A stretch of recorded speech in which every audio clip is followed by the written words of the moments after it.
The fittest flat earther is usually making videos on his belief that the earth is flat. He has this way of thinking he knows best, and it now seems to have spread to other topics too, as the fittest flat earther now tells us that dinosaurs were not dinosaurs, they were something else.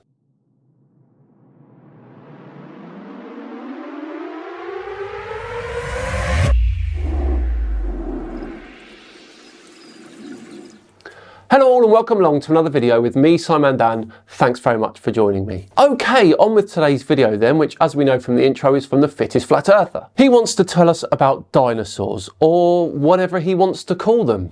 Let's have a look, shall we? Do we really think this is an ichthyosaur, or could it be something else? Well, it's actually an ichthyosaur, but yes, we know what you mean. Maybe something that rhymes with kragan. You see, this page on the FB posted this lovely video. This video of what mainstream science will tell you is a sea dinosaur. But if you're anything like me, you don't really trust mainstream science anymore. Now he's looking at an ichthyosaur fossil here, and to be fair, these are genuine and very well documented. The UK alone is full of them, so the idea that mainstream science is somehow misidentifying them seems a bit odd. Ichthyosaurs have a very distinctive shape. The elongated snout, the paddle-like limbs, and the arrangement of the vertebrae all make them very much unmistakable. When you see one, you know what it is.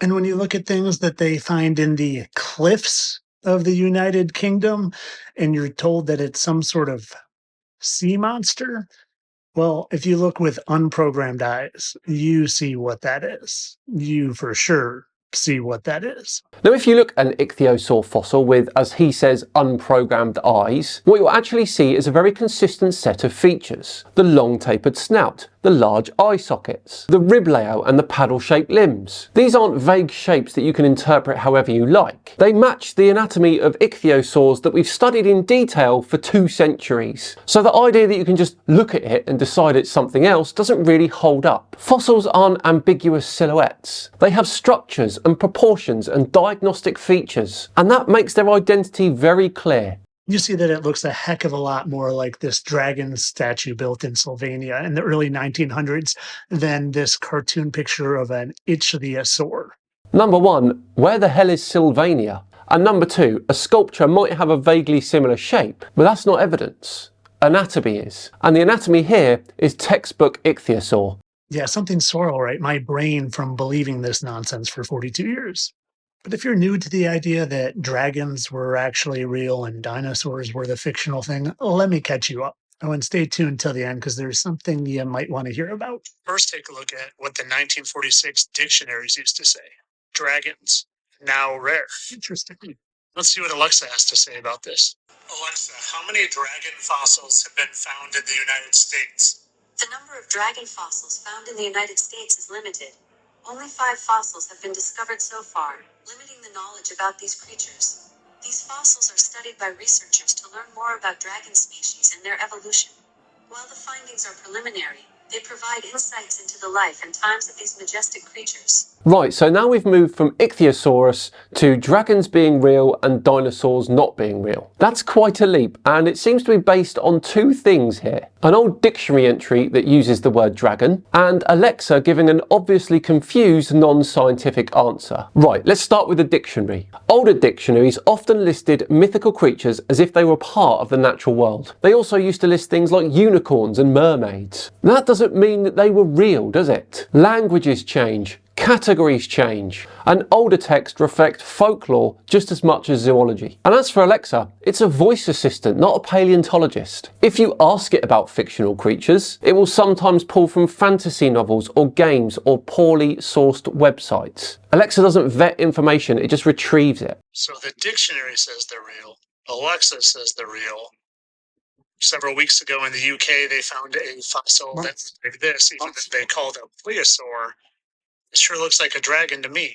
And just a few weeks after that was found, CNN reveals that their scientist actually unveiled dragon remains.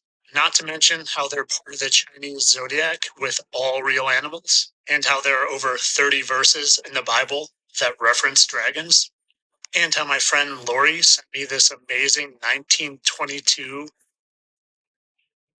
dictionary that just happens to have the word dragon in it?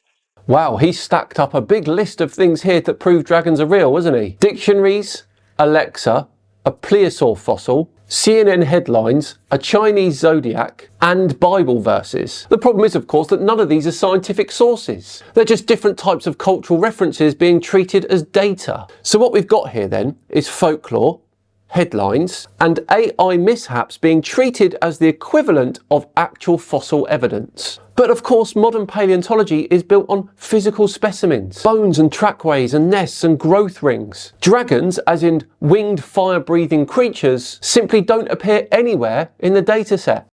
And let's see what it says. Is it going to say fictional character, mythical beast?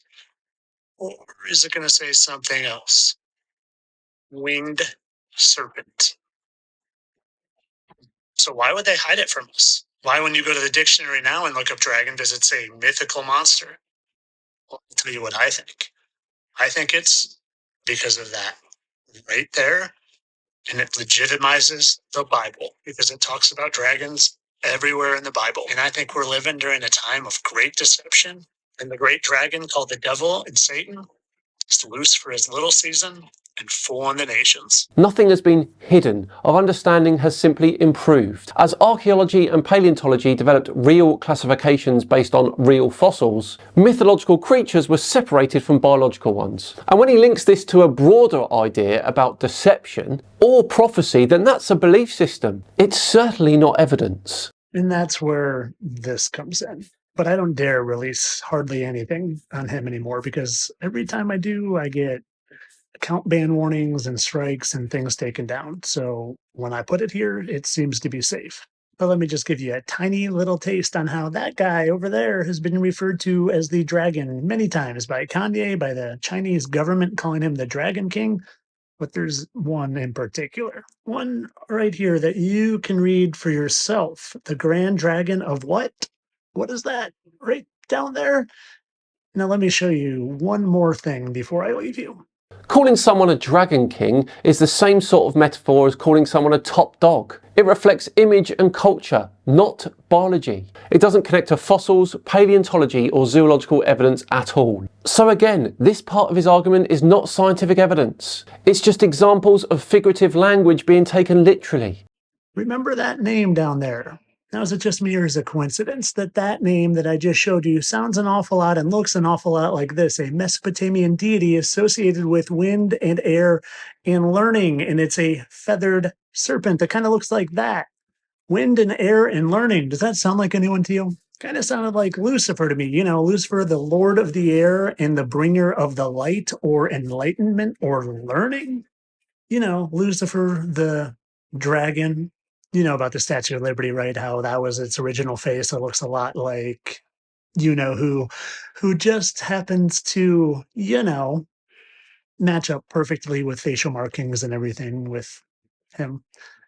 Yeah, I bet this is just a funsies picture. My word, we've gone from dinosaurs not being real, to dinosaurs actually being dragons, to Trump being a dragon, to Trump being Elvis. What a mess this video is from the fittest flat earther. Is there anything he doesn't believe? Kind of like how this thing that looks like a dragon and is feathered is just another coincidence that you know who happens to be talked about with feathers an awful lot.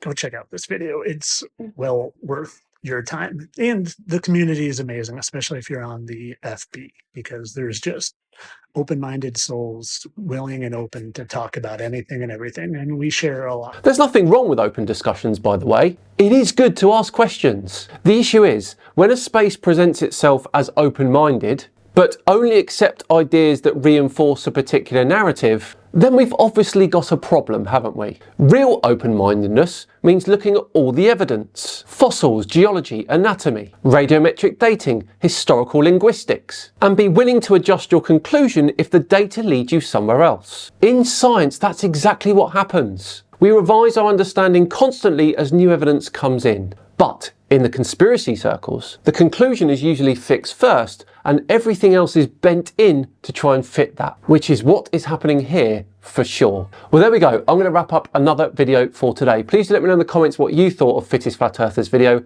As I say, we're all done and dusted for another one. Thanks so much for watching as ever. If you enjoyed it, please do consider subscribing to the channel and hitting the thumbs up button too. I've been Simon Dan. Have yourselves a great day, and I'll see you tomorrow for the return of Mikey Smith. Cannot wait. See you then.